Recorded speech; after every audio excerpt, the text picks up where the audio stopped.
about benefits in this one. And again, it's me, Andrew, doing this one on my own. If you guys have not been able to tell, summer has been crazy busy for both Jonathan and I.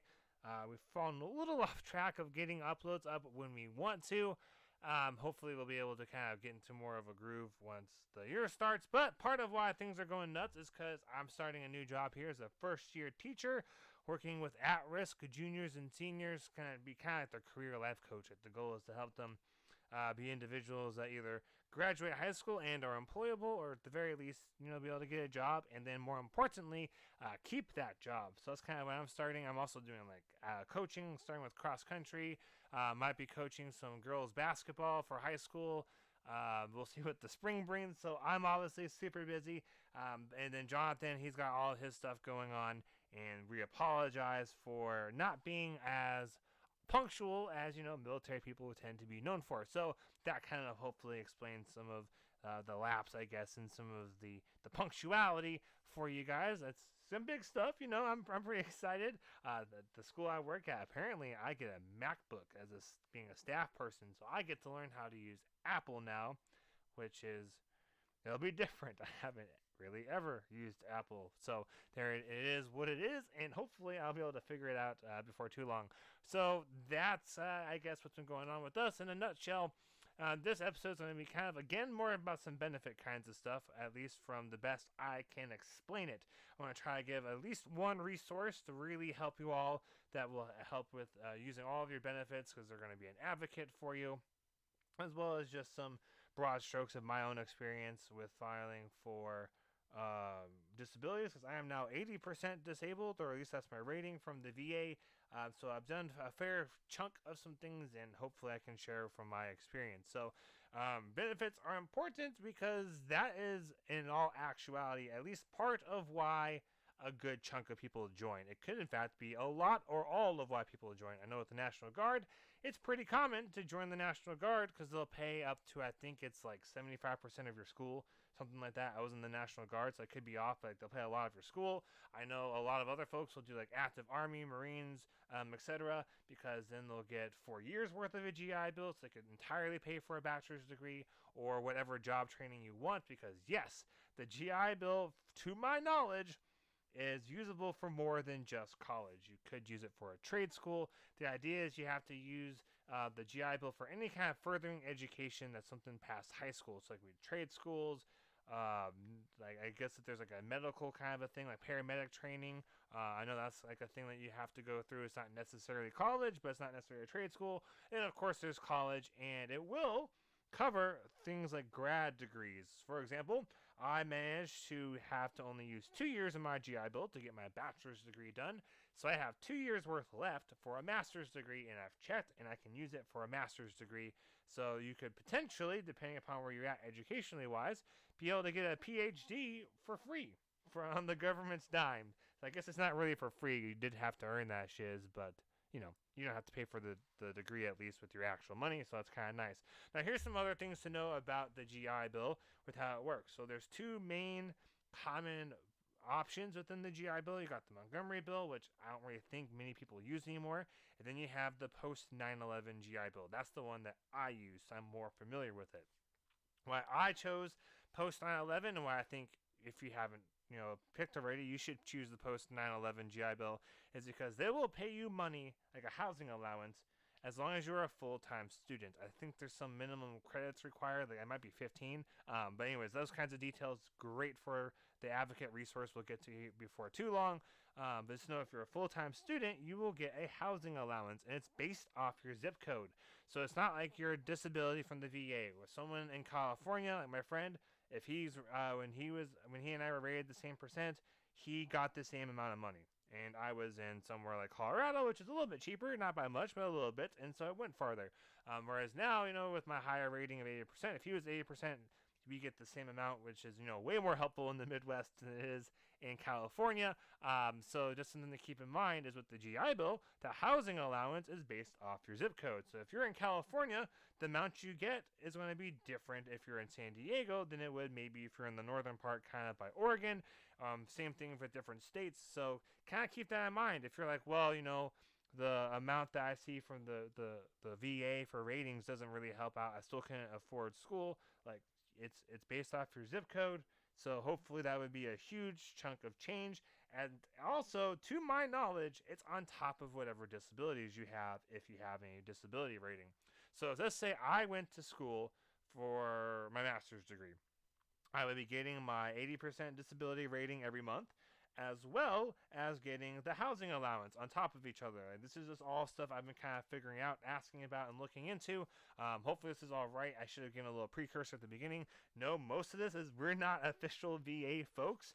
We're just relaying stuff off of our experience, our knowledge, things from talking with other people, and to some degree, some like Googling things and seeing what's up. So if you're not sure on something, make sure you Google it. You can ask the resource I'm going to bring up again before too long, as well as just know, like, don't be saying, well, Andrew on CounterAction said, like, hey, I'm telling you how it worked in my experience and the things that I have learned, but I could totally be wrong. Just want to make sure I threw that out there in case something goes different for somebody else. All right, so then the GI Bill, that's a huge, huge incentive for a lot of folks. If you're in long enough, you can use that GI Bill for your dependents. So you could pass it off to your spouse at some point. I believe is an option, and I know your kids can get it at an option. And I know this because I am friends with a guy. He just retired out of the Army, and he was able to use his GI Bill even while he was in the Army to help a couple of his kids pay for some school. They divvied his amount out amongst their kids. So I think it's after 10 years, I think. Don't quote me on that, but I believe once you do 10 years, you can share your GI Bill with dependents. You don't have to use it yourself. Again, check with the VA. You can always ask them or ask the resource, which we're going to talk about real quick right now. The DAV. DAV.org is the website. Delta Alpha Victor.org. Oscar Romeo Gamma. So, or golf, I guess, for Marines golf. So that's the website. You just go up there, do contact us, send off an email, and they'll take care of the rest of you from there. Now, it's worth noting you're going to have some paperwork at some point that you're going to have to fill out. Because when you email DAV.org, it goes to their national chain person or call center, whatever they use, and then they will send you to someone with an email address that's in your area. So you kind of have to go through a little bit of a chain, but they're super quick for me. It's a free advocate group. So what they do is they help you with claims. They help you understand your benefits. They help you file for benefits. They help you understand the paperwork, and they do it for you all for free. I have not been charged once yet, and I'm pretty sure I was annoying my DAV guy because every now and then be like, hey, is my claim done being evaluated yet? And like, nope, still pending. And then like 2 weeks later, hey, is it still pending? Nope, still pending. And they never charged me for any of this stuff. And I would be like, hey, I'm filing a claim. I just wanted to let you know so that way you're prepared for it and can help me get the ratings that I'm hoping for, that kind of thing. So you guys should make sure you take advantage of it. Now, there's some other benefits that come along too that you get from being in that you need to make sure you go for. One of them would be apply for disability for everything. If you're like, I've been feeling pretty depressed, apply for depression. Like, they'll ask you questions. They'll be able to sort out what was from the military and what wasn't. Now, there's debate about how good they are at doing said things, but that's their job. I tell folks, like, hey, if you are not sure if something's from military or not, just apply for it. Worst case scenario, they tell you no.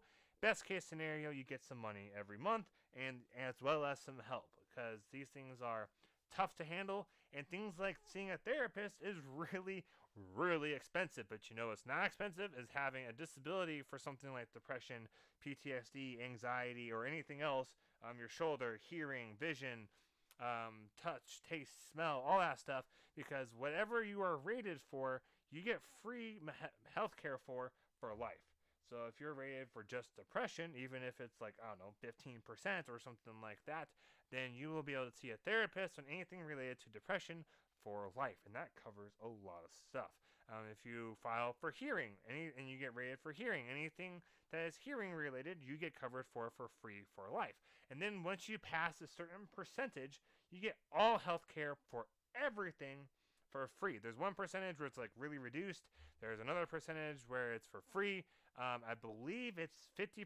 If you're 50% or higher, you get free healthcare for everything for life. I think 40% is the one where it's like greatly reduced.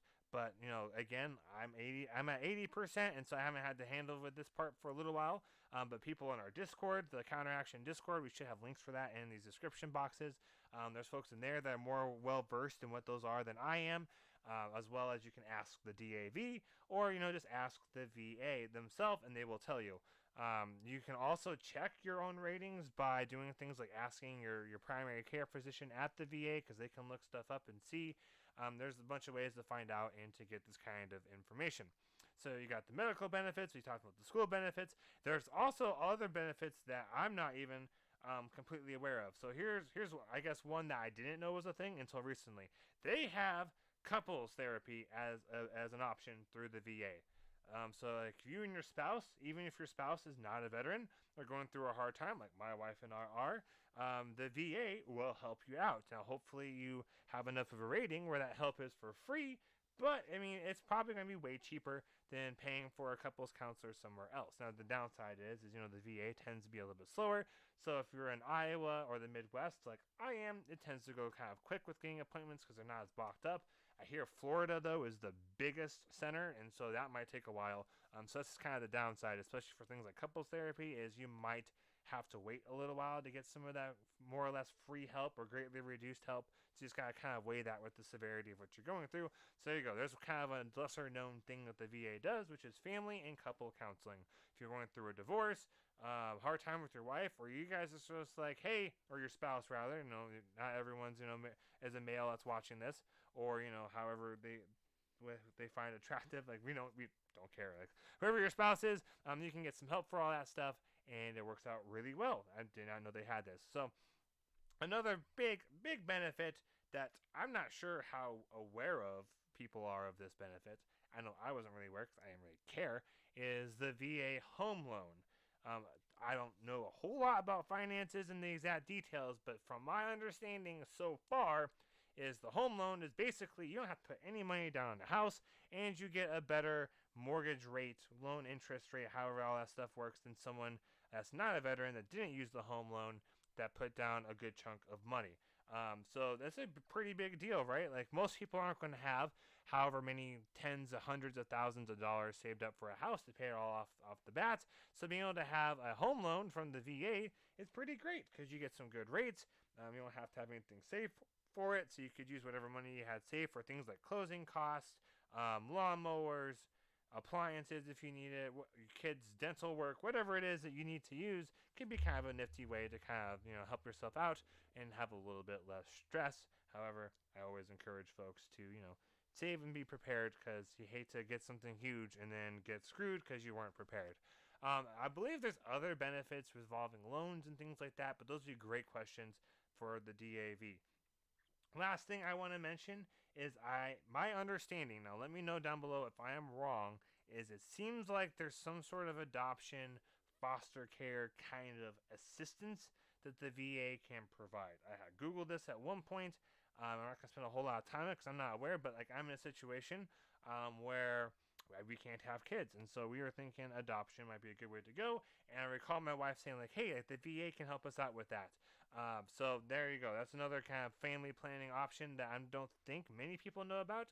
Could be completely wrong. It's just something that I felt like was at least worth mentioning, so you can either ask your DAV guy, and then you can be like, hey, look, CounterAction, Andrew is wrong. Or you can be like, yeah, he's right, and here's what all you get for family planning kinds of stuff with adoptions and fostering, that kind of thing.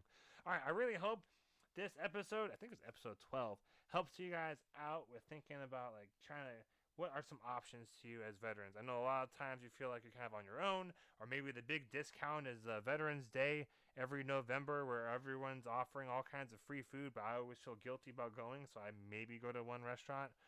There's more substantial stuff than like a free meal one day a year that you can take advantage of, and you really should. I guess I want to leave the last thing is, if you're watching or listening to this podcast and you're still in, is make sure you go to medical for like everything.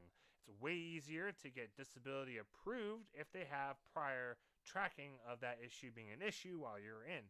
So if you stub your toe on a Lego in your barracks room and it really hurts, go go to medical. Tell them about it. I mean, they might laugh at you a little bit because it's kind of a silly thing, but like go to medical because hey, say later down the road your like foot in that spot is having all kinds of issues and it might need some actual help. Then they can be like, oh look, Corporal Dumbass stubbed his toe on a Lego.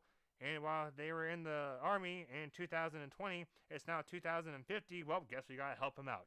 So like that's the kind of stuff you should all be going to. Go for everything. Sore shoulders, joints, creaking, leaking, aching.